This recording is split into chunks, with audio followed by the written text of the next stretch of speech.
एक बार भगवान बुद्ध अपने शिष्यों के साथ बैठकर उन्हें कुछ समझा रहे थे। इतने में ही वहां अजातशत्रु पहुंचते हैं और महात्मा बुद्ध से कहते हैं, हे बुद्ध, जब से मैं आपका अनुयायी बना हूं तब से सभी लोग मेरे सीधेपन का बहुत फायदा उठाते हैं। आपका अनुयायी बनने से पहले लोग मुझसे डरते थे क्योंकि तब मैं बहुत क्रूर था और किसी को भी मृत्युदंड देने में क्षण भर का भी समय नहीं लगाता था। आपका अनुयायी बनने के बाद अब मेरा मन इन कामों को करने को तैयार नहीं होता और मैं सभी लोगों को प्रेम देना चाहता हूँ, परंतु कुछ लोग इस बात का गलत फायदा उठा रहे हैं और इससे मेरी प्रजा को बहुत खतरा है। मेरे शासन में बहुत दिक्कतें आ रही है। अब आप ही बताएं मैं क्या करूं?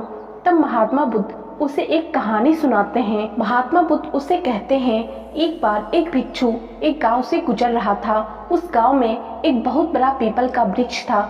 चलते चलते भिक्षु बहुत थक गया था। उसने सोचा उस वृक्ष के नीचे थोड़ा आराम कर लिया जाए और वह वहां पहुंचा ही था कि कुछ लोग उसे रोक देते हैं और भिक्षु से कहते हैं कि वहां एक बहुत जहरीला सांप रहता है। उसने बहुत से लोगों को डस लिया है। वह इतना खतरनाक है कि जो भी उसके सामने आता है वह उसे जिंदा नहीं छोड़ता। इस पर भिक्षु मुस्कुराता है और कहता है, एक दिन तो सभी को मरना है। अगर मुझे आज ही मरना होगा तो इसमें कौन सी बड़ी बात है। आप मेरी जरा भी चिंता ना करें और मुझे आज्ञा दे। भिक्षु वहां से चल देता है और पेड़ के नीचे अपना आसन बिछाकर बैठ जाता है। थोड़ी ही देर बाद उसके सामने सांप आता है और उसे कहता है, क्या तुम्हें मुझसे डर नहीं लगता? क्या तुम्हें पता नहीं यह मेरा इलाका है और यहाँ पर आने की किसी की भी हिम्मत नहीं होती। तब भिक्षु उसे बहुत ही प्रेम के साथ कहता है, इसमें डरने वाली कौन सी बात है? तुम जो भी करते हो वह इसलिए करते हो क्योंकि तुम्हें डर है कि कोई तुम्हें मार ना दे, इसलिए तुम दूसरे को डसते हो। मुझे किसी बात का डर नहीं, ना ही मुझे मृत्यु का डर है और ना ही जीवन की लालसा है। कोई मुझे नुकसान पहुंचा ही नहीं सकता, तो फिर मैं क्यों डरूं? सांप को यह बात सुनकर बहुत गहरा आघात पहुंचता है। उसने आज तक ऐसे व्यक्ति देखे ही नहीं जो उससे डरकर ना भागते हो। उसने आज तक ऐसा कोई व्यक्ति नहीं देखा था जो उससे नहीं डरे। भिक्षु की इतनी बातें सुन सांप उनके चरणों में लेट जाता है और उनसे कहता है, आज तक मैंने जो भी किया अपनी जान बचाने के लिए किया, क्योंकि अगर मैं इस तरह का रूप धारण नहीं करता तो लोग मुझे जिंदा नहीं छोड़ते। तब भिक्षु उसे कहता है, तुम एकदम सही कह रहे हो, लेकिन अगर तुम इस मोह से मुक्त होना चाहते हो तो एकदम शांत हो जाओ, प्रेम से भर जाओ और यह जानो एक दिन जीवन समाप्त हो ही जाएगा। उसके लिए बुरे कर्म करने की कोई आवश्यकता नहीं है। इतना कहकर वह भिक्षु वहां से चला जाता है और सांप उस भिक्षु की सारी बातें अपने दिमाग में बैठा लेता है और वह तय करता है कि आज से वह कोई भी गलत काम नहीं करेगा। सांप सभी बुरे कर्मों को छोड़ देता है, लेकिन इसका उस पर उल्टा असर पड़ता है। जो लोग उसे पहले देखकर भागते थे अब उसके सीधेपन का गलत फायदा उठाते हैं और सब लोग उसे छेड़ते, उसे चोट पहुंचाते। अब सांप बहुत दुखी रहने लगा और बहुत ज्यादा चोट से ग्रस्त रहने लगा। अब उसके शरीर पर बहुत से चोट के निशान बन गए, क्योंकि अब वह लोगों को नुकसान नहीं पहुंचाता था और सभी लोगों के साथ प्रेम से रहने की कोशिश करता था। लेकिन लोगों में उसके प्रति जो भय था वही उसे सुरक्षित रखता था।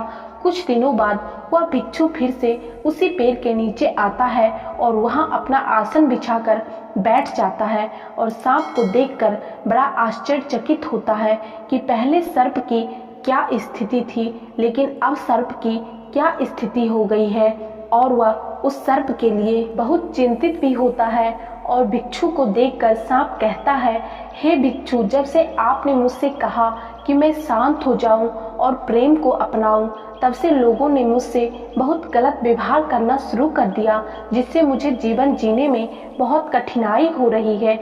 अब आप ही बताएं मुझे क्या करना चाहिए। सांप की बात को सुनकर भिक्षु कहता है, हे मित्र, मैंने तुमसे यह नहीं कहा था कि तुम अपने स्वभाव को ही बदल लो। तुम सर्प हो और क्रूरता ही तुम्हारा स्वभाव है। अगर तुम क्रूरता नहीं रखोगे तो लोग तुम्हें खत्म कर देंगे, लेकिन इसका मतलब यह नहीं कि तुम्हारे भीतर जो उद्देश्य है उसे गलत रखो। तुम्हें भीतर से अपने आप को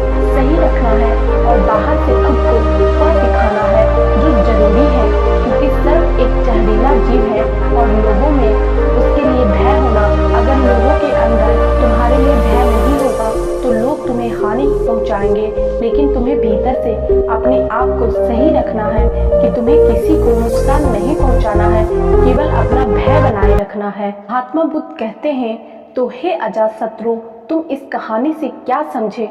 तो इसका मतलब यही है कि तुम अपने स्वभाव को मत बदलो, तुम अपने आप को समझो, तुम अपने आप को प्रेम पूर्ण पाओगे तो अपने उद्देश्य को अच्छा पाओगे, फिर तुम्हें उससे खुशी मिलेगी, और जब तुम्हें खुशी मिलेगी तो तुम लोगों को खुशी दे सकोगे। और यहाँ इस बात की जरा भी ज़रूरत नहीं कि तुम बाहर से लोगों को क्या दिखाई दे रहे हो, ज़रूरत इस बात की है कि तुम भीतर से अपना उद्देश्य क्या रखते हो। दोस्तों, उम्मीद करती हूँ गौतम बुद्ध की ये कहानी आपको पसंद आई होगी और इससे कुछ सीखने को मिला होगा।